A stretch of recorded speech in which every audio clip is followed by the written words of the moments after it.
Hello friends. जैसा कि हमने पिछले वीडियो में बात की थी बंध के बारे में, इस वीडियो में हम बात करने वाले हैं बंध के प्रकार के बारे में, जो कि पहला है मूल बंध। चलिए जानते हैं मूल बंध के बारे में।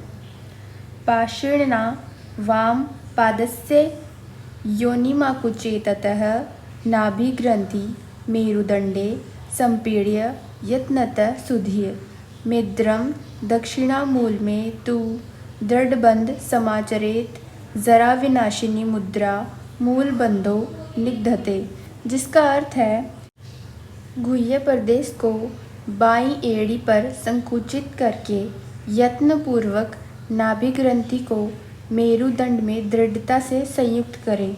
पुनः नाभि को भीतर खींचकर पीठ से लगाकर फिर उपस्थ को दाहिनी एड़ी से दृढ़ भाव से संबद्ध करें।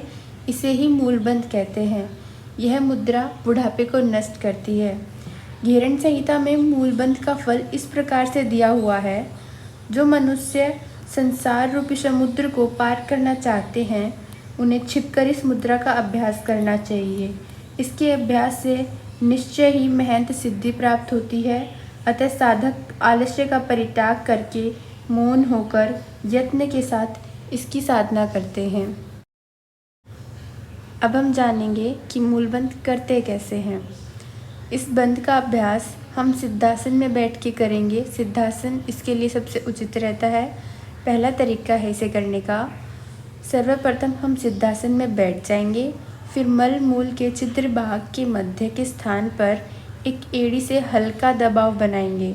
इसके साथ ही अपनी गुदा को सिकोड़ते हुए अपने जो यूरिनरी ऑर्गन्स होते हैं, उनकी नाड़ियों को ऊपर की ओर खींचेंगे। ये है पहला तरीका। अब हम जानेंगे दूसरा तरीका। इस बंध को लगाने का दूसरा तरीका है, सबसे पहले एक कपड़ा बिछाकर धरती पर बैठ जाएं तथा अब एक पैर को आगे की ओर लंबा कर दें। अब दूसरे पैर को मोड़कर उसकी एड़ी का हल्का दबाव अपने फीकल यूरिनरी ट्रैक के छिद्र के मध्य भाग में बनाएं। ध्यान रहे कि दबाव हल्का ही रहे, अन्यथा उस स्थान की नर्व्स को नुकसान पहुंच सकता है। अब दबाव डालने के साथ साथ एनस को ऊपर की ओर खींचना चाहिए। इसके साथ साथ श्वास को भी ऊपर की ओर खींचना चाहिए, इनहेल करना है हमको। प्रारंभ में यह प्रक्रिया हम 5 से 10 बार करेंगे। धीरे धीरे इसको बढ़ा के हम 20 बार तक भी कर सकते हैं। चलिए जानते हैं बेनिफिट्स ऑफ मूल बंधा। शरीर को एनर्जी प्रोवाइड करता है और जीवन शक्ति को बढ़ाता है, कोर की स्ट्रेंथ को बढ़ाता है, पीठ के निचले हिस्से की जो मांसपेशियां होती हैं उनको सुरक्षा प्रदान करता है, जिससे आसन है वो सुरक्षित हो जाते हैं। मेंटल क्लियरिटी और कंसंट्रेशन में इम्प्रूवमेंट करता है। मूलबंध के अभ्यास करने से मेंस्ट्रुअल साइकिल नियमित होती है, रेस्पिरेटरी रेट होती है और जो हार्ट की गति होती है वो भी इससे कम होती है। बीपी को कम करने में ये बेनिफिशियल होता है और पाचन में भी सुधार लाता है। अगर किसी की बीपी ज़्यादा है, हाई है, तो उसको ये नॉर्मल करता है।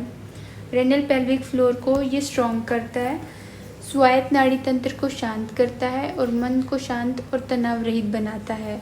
आध्यात्मिक स्तर पर मूलबंध मूलाधार चक्र को सक्रिय और शुद्ध करता है। यह सुप्त चेतनता और कुंडलिनी शक्ति को जागृत करता है।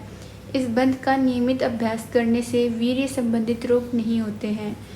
अब जानते हैं हम इसके प्रिकॉशंस। मूलबंध का अभ्यास हमेशा किसी ट्रेन योगा एक्सपर्ट के सुपरविजन में करना चाहिए। इससे चोट लगने की संभावना कम हो जाती है। जिन लोगों को पीठ या गर्दन में दर्द रहता है या हाल में गर्दन या पीठ की सर्जरी हुई है या कोई और प्रॉब्लम है, तो उनको मूलबंध का अभ्यास नहीं करना चाहिए। यदि आप किसी भी प्रकार की रीढ़ की हड्डी की समस्या से पीड़ित हैं, तो आपको मूलबंध नहीं करना चाहिए। महत्वपूर्ण है कि आप मूलबंध मुद्रा का अभ्यास करते समय कभी भी खुद पर अत्यधिक दबाव न डालें। इस आसन को करते समय कभी भी खुद को अपनी सीमा से परे न धकेलें और अपने शरीर की आवाज़ को हमेशा सुनें। मूलबंध करते समय हमेशा अपनी मांसपेशियों पर पड़ने वाले खिंचाव के प्रभाव के प्रति सचेत रहें। घुटने या टखने की किसी भी प्रकार की चोट लगने से मूलबंध का अभ्यास नहीं करना चाहिए। मूलबंध मुद्रा शरीर की ऊर्जा को बहुत आसानी से सक्रिय करता है। इसलिए इसे उच्च इलेक्ट्रॉनिकल दबाव वाले लोगों को कभी भी नहीं करना चाहिए। Thank you for watching. Please like, share and subscribe.